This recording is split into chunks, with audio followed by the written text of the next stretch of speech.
अस्सलाम वालेकुम क्लास। आज का जो हमारा टॉपिक है वो है आइसोटोप्स के बारे में। आप लोगों ने इलेक्ट्रॉनिक कन्फिगरेशन पढ़ी है। इलेक्ट्रॉनिक कन्फिगरेशन में आप लोगों ने पढ़ा था कि हमारे पास इलेक्ट्रॉन्स की डिस्ट्रीब्यूशन किस तरह से होती है। आज का जो हमारा टॉपिक है, हमने आइसोटोप्स के बारे में पढ़ना है कि हमारे पास आइसोटोप्स क्या होते हैं और उनके यूजेस क्या होते हैं और डिफरेंट आइसोटोप्स को हम कहाँ कहाँ पे यूज करते होते हैं। ठीक है ना। फर्स्ट ऑफ ऑल हम आइसोटोप को डिफाइन करेंगे। हमारे पास आइसोटोप्स क्या होते हैं बेटा?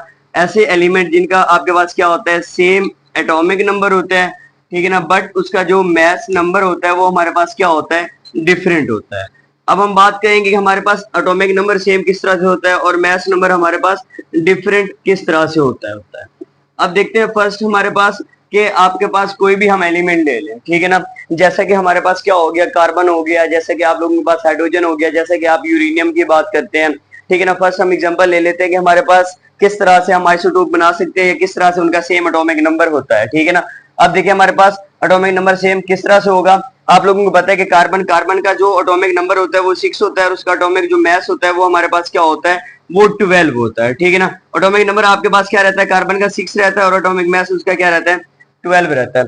अब देखते हैं हमारे पास एक कार्बन 6 होता है बेटा और एक आपके पास क्या होता है, कार्बन 7 हमारे पास सॉरी कार्बन 6 और ये हमारे पास क्या होता है 13 होता है और एक आपके पास क्या होता है कार्बन यहाँ पे 14 होता है। अब देखिए हमारे पास जो कार्बन 6 और 12 होता है ये हमारे पास क्या होता है 98% अबंडेंस में पाया जाता है और सबसे ज्यादा जो यूज होता है वो हमारे पास क्या होता है, कार्बन 12 ही यूज होता है। उसके बाद हम बात करते हैं हमारे पास जो कार्बन 13 है या कार्बन आप लोगों के पास 14 है वो हमारे पास क्या होते हैं, मेजर क्वांटिटी में यूज नहीं होते, वो हमारे पास माइनर क्वांटिटी में यूज होते हैं। तो अब देखिए ये हमारे पास बेसिकली आइसोटोप होते हैं और मैंने आपको बताया कि हमारे पास जो आइसोटोप होते हैं, ठीक है ना, हर आइसोटोप डिफरेंट पर्पस के लिए यूज होता है। ये नहीं होता कि अगर आपके पास कार्बन 12 है तो कार्बन 13 ही होना चाहिए, कार्बन 14 नहीं होना चाहिए, इस तरह नहीं होता। अब कार्बन 13 और कार्बन 14 की अगर हम बात करें, कार्बन 14 हमारे पास कार्बन डेटिंग में यूज होता है, ठीक है ना, जिसमें आप क्या कर सकते हैं, फॉसिल फ्यूल की एज वगैरह को डिटरमाइन कर सकते होते हैं, ठीक है ना। बट कार्बन 12 की बात करें तो आप लोगों ने एक टॉपिक पढ़ा होगा कि रिलेटिव एटॉमिक मास यूनिट क्या होता है, कि आपने कार्बन 12 लिया था, कार्बन 12 को आपने कंपेयर किया था किसके साथ, डिफरेंट एलिमेंट के मैसेज के साथ, देन आपने बताया था कि हमारे पास इस एलिमेंट का मैस इतना हो सकता है।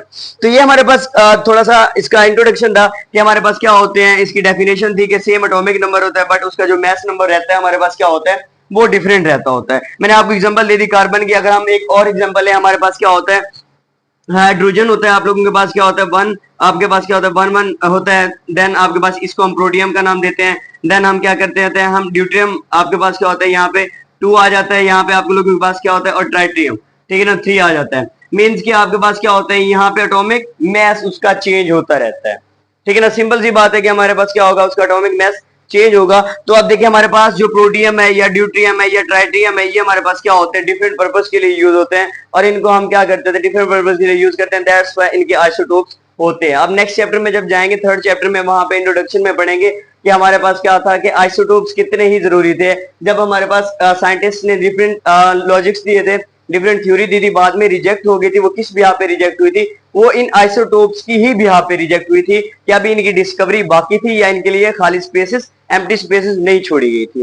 तो ये बेसिकली हमारे पास क्या हो गया, सिंपल सा एक उसकी डिफाइन और एग्जांपल हो गई। आप यूरेनियम की एग्जांपल भी दे सकते हैं। उसके बाद हम थोड़ी सी बात कर लेते हैं इसकी केमिकल एंड फिजिकल प्रॉपर्टीज के बारे में, कि हमारे पास आइसोटोप की जो केमिकल प्रॉपर्टी होती है और जो इसकी फिजिकल प्रॉपर्टी होती है वो किस तरह से हमारे पास क्या करती होती है, रिलेट करती होती है। अब अगर हम केमिकल प्रॉपर्टीज की बात करें, सिंपल सी बात है, आप लोगों के पास क्या होती है, ये सिमिलर रहती है। सिमिलर क्यों रहती है, हमारे पास जो केमिकल प्रॉपर्टीज होती है ये इलेक्ट्रॉनिक कन्फिग्रेशन पे डिपेंड करती होती है, ठीक है ना। इसको हम बात करते हैं कि हमारे पास इलेक्ट्रॉनिक कन्फिग्रेशन, और इलेक्ट्रॉनिक कन्फिग्रेशन आप सबको पता है कि हमारे पास किस पे डिपेंड करता होता है, एटॉमिक नंबर पे डिपेंड करता होता है। सिंपल सी बात है कि हमारे पास एटॉमिक नंबर पे हम इलेक्ट्रॉनिक कन्फिग्रेशन करते होते हैं किसी भी एलिमेंट की। तो अब देखिए हमारे पास क्या होता है, सबका एटॉमिक नंबर सेम होता है। ये हमने डिफाइन में ऑलरेडी पढ़ लिया है कि हमारे पास सब एलिमेंट्स का जो एटॉमिक नंबर रहता है वो हमारे पास क्या रहता है, वो सेम रहता है एटॉमिक नंबर। बट अगर हम बात करते हैं मैस नंबर की, मैस नंबर हमारे पास क्या होता है, सब एलिमेंट का डिफरेंट रहता है।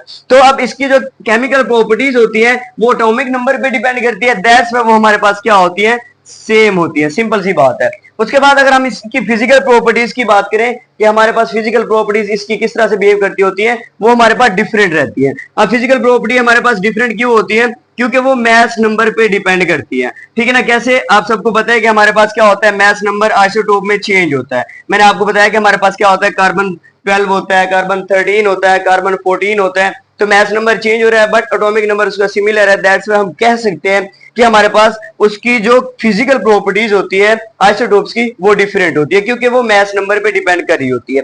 उसके बाद हमारे पास नेक्स्ट इसके कुछ यूजेस आ जाते हैं। मैंने आपको एग्जांपल भी बता दिए, अब हम कुछ यूजेस की बात कर लेते हैं, थोड़ा सा उसको डिफाइन कर लेते हैं कि हमारे पास यूजेस किस तरह से होते हैं और कौन कौन से आइसोटोप यूज होते हैं।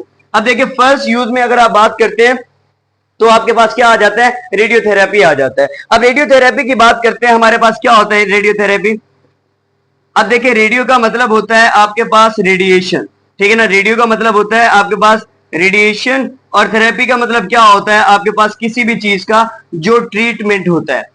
ठीक है ना, तो थ्रू रेडिएशन हम किसी भी चीज का जो ट्रीटमेंट करते होते हैं उसको बेसिकली हम क्या नाम देते होते हैं, रेडियोथेरेपी का नाम देते होते हैं। ठीक है ना, अब इसमें हमारे पास डिफरेंट आइसोटोप यूज होते हैं, आप देख रहे हैं बुक में देख सकते हैं कि आपके पास फास्फोरस है, P32 हो गया। ठीक है ना, ये भी हमारे पास यूज होता है, फिर 32 हो गया। उसके बाद आपके पास